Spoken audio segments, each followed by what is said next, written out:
तर आम्ही आलो आज पारसी लोकांची स्मशानभूमी बघण्यासाठी.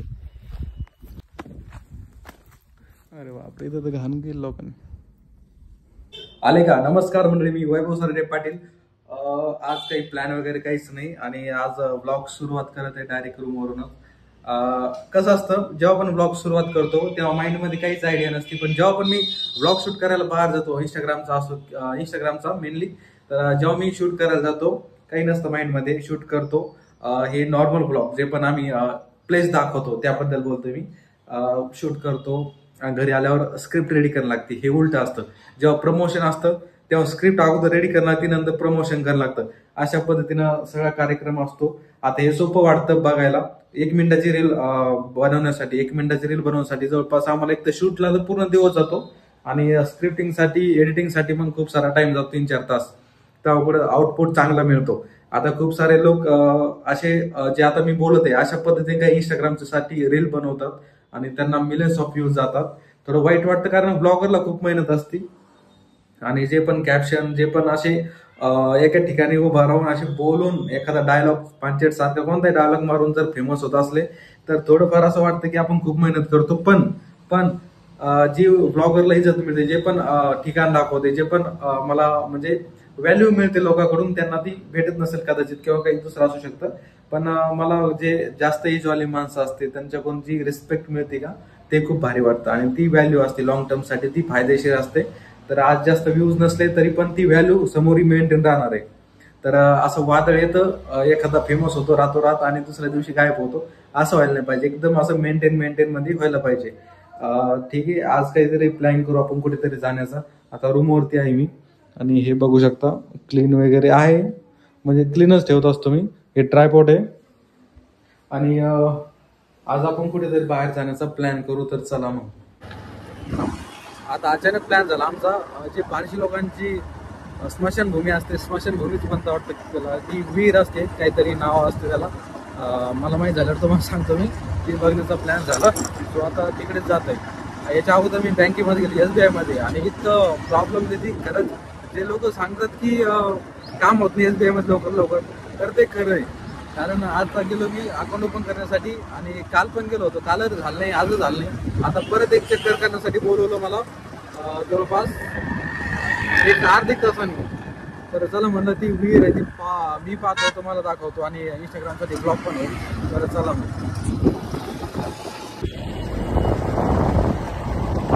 तर ती स्मशानभूमी, पारशी लोकांची स्मशानभूमी घरपुडी रोडला आहे. तर मला पण एक्झॅक्टली माहित नाही, एक मित्र येणार आहे, त्याला घेऊन जायचं आपल्याला, तर बघू.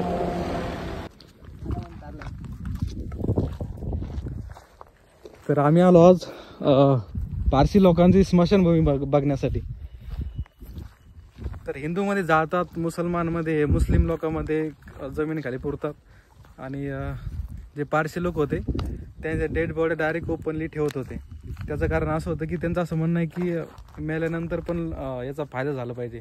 जे पशु असतात, जे सूक्ष्मजीव असतात, बॉडी खाते, तर त्यांचं पोट भरा. तर आज आपल्यासोबत आहे चेतन पोकळे.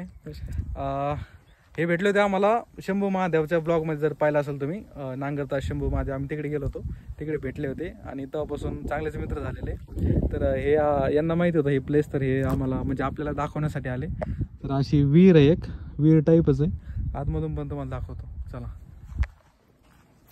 अगोदर आलेलं कधी? नाही ना.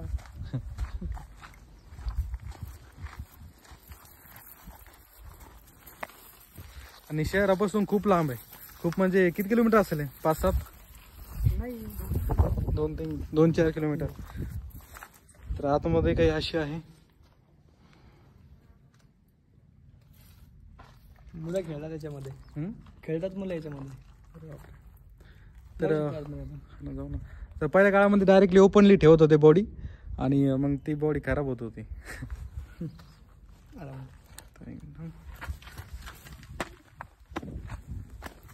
अरे बापरे, इथं तर घाण गेली लोकांनी.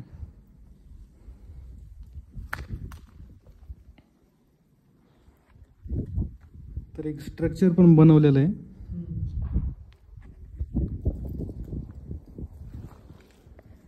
एक मध्ये होल पण आहे. तर बॉडी कशी ठेवत होते ते काही माहिती नाही आम्हाला डिटेलमध्ये. थोडंफार व्हिडिओ बघला ना आम्हाला पण एखादं इन्फॉर्मेशन याच्याबद्दल. तर जवळपास आवाज पण हे होता रिको. 200 वर्षापेक्षा जास्त जुनी आहे असं मी एक व्लॉग वाचला होता त्याच्यामध्ये होतं. तर अशा प्रकारचे आहे. याच्यामध्ये काही दाखवण्यासारखं दुसरं काही नाही, पण हेच इम्पॉर्टंट आहे. आणि हे जे आहे ते मुलं खेळतात. एवढं भीतीचं वातावरण नाही आणि स्मशानभूमी वाटत पण नाही म्हणजे असं काही आहे म्हणून. बऱ्याच वर्षापासून बंद आहे ना. तर हे एक पोल आहे आता काच यार खाली. तर हा कशासाठी काय माहिती, काही माहिती नाही याच्यावर. पहिल्या काळामध्ये डायरेक्ट बॉडी ठेवत होते आणि बॉडी ठेवली तर स्मेल येत असेल त्याच्यामुळे हे लांबच आहे शहरापासून. तर अशा पद्धतीचं काही आहे इथं. आता अवस्था खूप खराब झालेली आहे आणि म्हणजे आहे ठीक, पण आता खराबच होत जात आहे कारण लोक तोडफोड करते, काही ना काही काड्या करत राहते लोक. मग कसं वाटतं ब्लॉग मध्ये परत एकदा येऊन? एकदम बढिया, मस्त वाटतंय. काही प्रोग्रेस काय काय वाटलं तुम्हाला पहिल्या वेळेस भेटले होतो तेव्हा आपण? आम्हाला तर एकदम आनंद झाला होता. म्हणलं बाबा वैभव जालनाकर एकदम. आम्ही चाललो होतो गाडीवरती, मी आणि माझा मित्र होता एक. मग तेव्हा आम्हाला हे भेटले होते. 4 व्हीलर मध्ये आम्हाला ओव्हरटेक करून गेले आणि म्हणलं की त्यांनी ओळखलं जालनाकर वैभव. आम्ही 2 जण होतो ऍक्च्युली. तर मी बघितलं होतं वैभव याला. मग नंतर आमचा परिचय झाला होता. आता चांगलेच मित्र झालेले. तर तेव्हा भेट झाली आमची. मग त्यांच्या गाडीमध्ये आम्ही गेलो. तुम्ही ब्लॉग पाहिला असेल तर. त्याच्यानंतर आता हा दुसरा ब्लॉग त्यांच्यासोबत. तर चला आता पाहण्यासारखं. आणि तिथे एक आहे काहीतरी एक घर आहे वाटतं ते, है ना? त्याचं नाही काय माहित.